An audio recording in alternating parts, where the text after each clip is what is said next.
Movie के starting में हमें एक छोटी लड़की को दिखाया जाता है जिसका नाम नेवेल होता है। वो अपने डॉल और डॉल हाउस के साथ खेल रही होती है। उसके घर में उसकी मॉम, उसके डैड और उसकी एक छोटी बहन होती है। वे सब एक छोटे घर में रहते हैं। इसके बाद उनसे मिलने के लिए उनके घर में उनके रिश्तेदार आए होते हैं। जब वो लोग उनके घर में आते हैं तो वो नेवल को कहते हैं कि कैसे तुम्हारे दादाजी ने अपनी पूरी सारी संपत्ति बुरी संगति में आने के कारण खो दिया है, वैसे ही तुम्हारे डैड भी अपने डैड की तरह बन गए हैं। फिर कुछ देर बाद वो रिश्तेदार वहां से चले जाते हैं। ये बात सुन के नेवल के डैड परेशान होकर घर से बाहर जंगल में चले जाते हैं। जब वे जंगल में अंदर की ओर जाते हैं तो नेवल के डैड को एक रोशनी आती हुई दिखाई देती है और वो उसको पीछा करते हुए फिर वो देखते हैं कि वो रोशनी एक वैन में से आ रही होती है।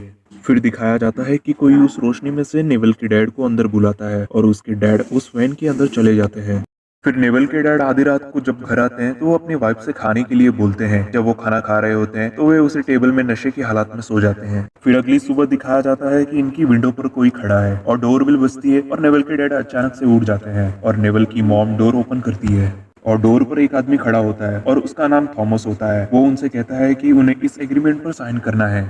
नेवल की मॉम थॉमस से पूछती है कि कौन सा एग्रीमेंट। थॉमस नेवल की मॉम को कहता है कि कल रात आपके हस्बैंड और मिस्टर बी के बीच इस एग्रीमेंट के बारे में बात हो गई है और वो कहता है कि वो एक अच्छे जाने माने आर्किटेक्ट है और वो आपको एक अच्छा घर बना के देने वाले हैं। साथ ही वो कहता है कि मिस्टर बी ने आपके आसपास की जमीन खरीद ली है, इसलिए वो आपको इस घर से अच्छा दूसरा घर बना के देने वाले हैं और उनकी फाइनेंशियल कंडीशन भी ठीक नहीं होती है। तो वो लोग उस एग्रीमेंट पर साइन कर देते हैं और वो आदमी उस एग्रीमेंट को लेके वहां से चला जाता है।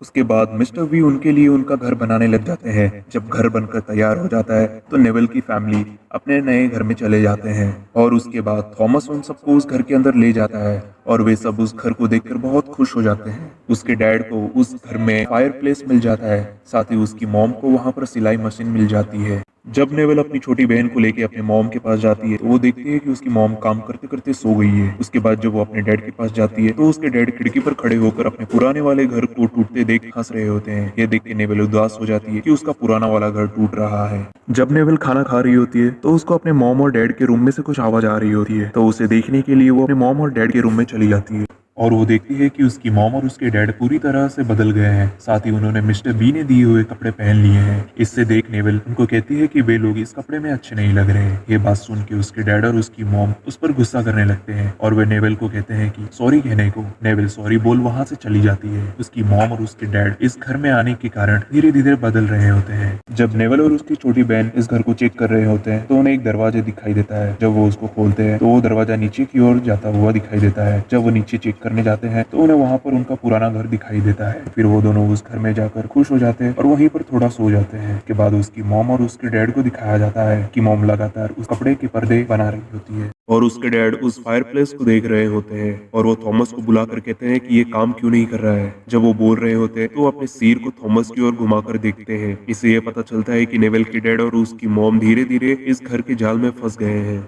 उसके बाद थॉमस उनसे कहता है कि उसके पुराने घर के सामान को लेके जलाने से ये फायरप्लेस काम करेगा और नेवल के डैड वैसा ही करते हैं जैसा थॉमस ने कहा है। जब वो अपना पुराना घर का सामान जलाने के लिए ले जा रहे होते हैं तो नेवल वहां पे आके उनसे कहते हैं कि उसे भूख लगी है, लेकिन नेवल के डैड उसकी बात नहीं सुनते और वो अपने पुराने घर के सामान को जलाने लगते हैं। साथ ही वे नेवल के डॉल हाउस को भी जला देते हैं। नेवल वहां से बाहर निकलने के लिए दरवाजा ढूंढ रही होती है तो उसको किसी की रोने की आवाज सुनाई देती है। जब वो उस दरवाजे की ओर जाती है तो वहां पर थॉमस रो रहा होता है और वो कहता है कि वो तो बस एक एक्टर है और उसको जैसा मिस्टर बी ने कहने को कहा उसने वैसा ही किया और साथ ही वो भी इस घर में फंस गया है। ये सब देख के नेवल वहां से डर के आगे की ओर चली जाती है। उसके बाद वो भूल जाती है कि कहां से बाहर जाने का रास्ता है और वो एक कोने में रुकर वहीं पर अपनी छोटी बहन के साथ सो जाती है। फिर जब नेवल के डैड और उसकी मॉम उस फायरप्लेस के सामने खड़े होते हैं तो उसके पीछे मिस्टर बी आकर हंसने लगता है। फिर जब नेवल उठती है तो वो अपनी बहन को लेके अपने मॉम डैड के पास आती है तो वहाँ पर वो दोनों नहीं होते हैं। वे ये देख के बहुत डर जाती है। वहाँ पर एक चेयर होता है जो बोलने लगता है और वो नेवल के डैड होते हैं। साथ ही वहाँ पर जो पर्दा होता है वो उसकी मॉम होती है। मिस्टर बी ने उन्हें इस रूप में बदल दिया होता है और जब वो लोग बोल ही रहे होते हैं तो उस फायर प्लेस में से आग बाहर निकल जाता है जिससे पूरा रूम जलने लगता है कि मॉम और उसके डैड उसकी छोटी बहन को लेके वहाँ से भागने को कहती है। उसकी मॉम नेवल को खिड़की से एक कपड़े की रस्सी बनाकर उसे और उसकी छोटी बहन को वहाँ से बाहर निकाल देती है। रूम में आग लगने के कारण उसकी मॉम और उसके डैड उसी आग में जल जाते हैं। नेवल और उसकी बहन उस घर से बचकर बाहर आ जाते हैं और साथ ही ये पार्टी यही एंड हो जाती है।